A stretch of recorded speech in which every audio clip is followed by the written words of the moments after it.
주시고 논찬에 대한 질문에 대한 답변 듣도록 하겠습니다. 네, 감사합니다. 귀한 논문 써주셨고요. 한국교회가 거칠게 추락이라는 단어를 사용하는데 한국교회가 추락하게 되는 원인 중에 여러 가지가 있겠죠. 네, 그 많은 것 중에 중요한 것 중에 하나는 율법 무용론이 아닌가. 행함이 없는 그런 믿음만을 강조하는 것, 이것이 한국교회를 좀 추락하게 되는 기본적인 원인이 아닌가라는 생각을 좀 많이 합니다. 네, 그게 이제 종교개혁 루터로부터 시작해서 오직 성서로만, 오직 은혜로만, 오직 믿음으로만, 이 믿음에 대한 해석을 잘못한 거죠. 그랬는데 오늘 이렇게 설교의 전체적인 것과 웨슬리를 연관시키면서 핵심의 포인트는 그거인 것 같습니다. 여러 번 반복해 주셨는데 우리 김 박사님이 믿음, 구원의 패러다임이 믿음, 성화, 구원으로 가야 되는 거 아니냐. 그러니까 믿음과 구원 사이에 성화가 있는데 성화를 한국교회가 빼먹고 있는 거 아니냐. 이게 포인트인 것 같고요. 한국교회 설교가 믿음에서 구원으로 너무 직행하고 점프하고 있는 거 아니냐. 사이에 성화 좀 집어넣자. 이게 가장 메인의 포인트인 것 같습니다. 그래서 그거를 보네포의 용어로 표현한다면 보네포의 말은 그거죠. 믿는 자는 복종하고 복종하는 자만이 믿는다. 그 복종을 성화로 바꿔 우리가 이해해도 웨슬리적인 용어로 이해해도 별 차이는 없습니다.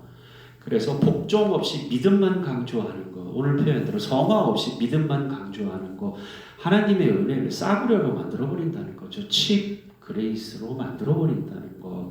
그게 보네포의 분명한 지적이죠. 그게 독일교회죠. 그래서 보네포는 히틀러에게 저항하면서 뭐를 만들었어요?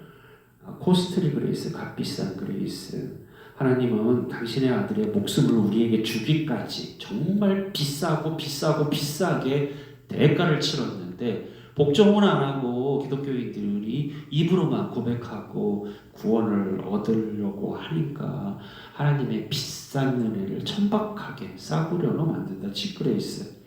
이제 그런 부분에 있어서 충분히 공감할 수 있는 제목이고요. 또 문제 제기이고요. 저는 결론이라고 생각을 합니다. 많은 부분에 있어서 공감할 수 있는 부분입니다. 좋은 이야기였고요. 지금까지. 이제 뭐 또 논평을 하려면 좀 꼬집기도 해야 또 이렇게 좋은 거니까 꼬집어 드린다면, 박사님에게 꼬집어 드린다면, 우리가 반복해서 지금 들었듯이 웨슬리의 구원 속에 칭의, 신생, 물론 그것이 선행은총이죠. 선행은총, 칭의, 신생, 성화, 그리스도인의 완전, 영화입니다. 일반적으로 이야기합니다. 근데 이 논문 속에서 전체적으로 그리스도인의 완전을 이야기 안 하는 건 아닙니다. 근데 제가 읽고 제가 듣기에는 그리스도인의 완전이 최소화되고 있는 거 아닌가요? 저는요, 웨슬리 신학에서 가장 최대화 되어야 할 게 그리스도인의 완전이라고 생각합니다. 지금 임 박사님 칭의와 성화를 강조하셨는데 성화의 끝이 그리스도인의 완전이거든요. 완전 성화가 그리스도인의 완전이거든요. 성화는 루터도 이야기하고요, 칼빈도 얘기합니다. 그리스도인의 완전은 웨슬리만이 말합니다. 웨슬리다움, 감리교다움, 성화의 끝에서 웨슬리적인 꽃을, 웨슬리 신학의 꽃, 감리교의 꽃, 성결교도 마찬가지겠죠. 성결교의 꽃이 저는 그리스도인의 완전에 있다고 해요. 장로교의 꽃은 예정이죠. 예정입니다. 그런데 감리교와 웨슬리의 꽃은 그리스도인의 완전이고요. 그 그리스도인의 완전이, 그러니까 웨슬리가 그리스도인의 완전이라는 소논문 쓰고 다기보까지 쓰잖아요.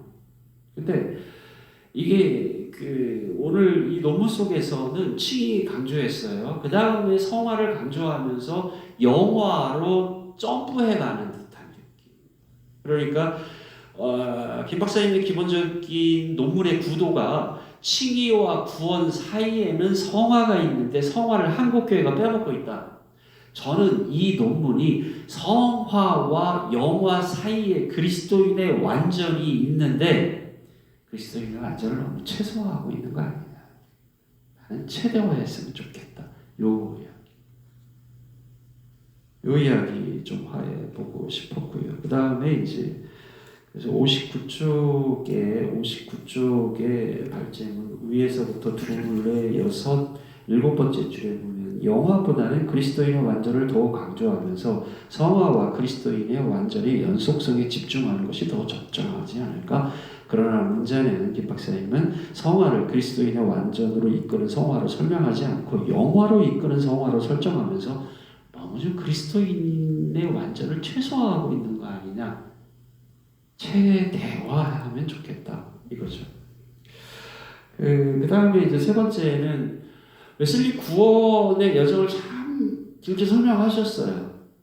그리고 이제 이게 설교 본문을 선택을 하셨어요. 그런데 이 두 개의 연속성이 좀 약하다는 거.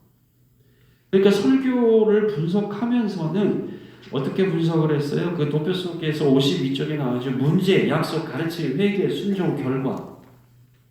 이거를 다시 웨슬리의 구원의 여정과 매칭을 좀 시켜주면 우리가 앞부분과 뒷부분이 명료해질 수 있지 않을까. 이제 그래서 물론 여러 가지 시간적인 제한이나 지면상의 이유 때문에 좀 생략이 됐을 거라는 생각이 들어집니다. 그래서 52쪽에 도표화된 이 설교가, 이 구조가 웨슬리의 구원의 여정의 구조와 좀 더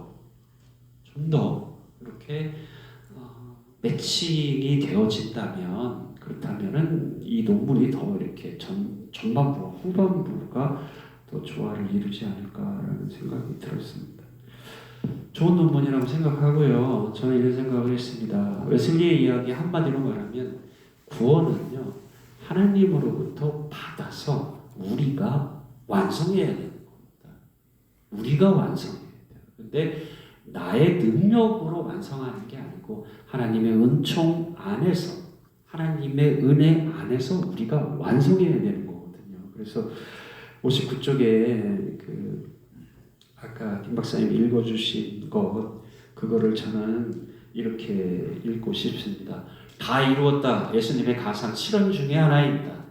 예수님의 선언은 뭐예요? 다 이루었다입니다.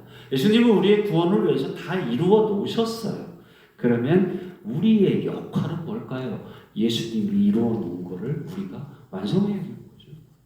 우리가 완성해야 되는 거죠. 우리가 완성해야 될 시점이 어딜까요? 그리스도인의 완전이라고 생각합니다. 좋은 논문 써주셔서 감사합니다. 예, 감사합니다.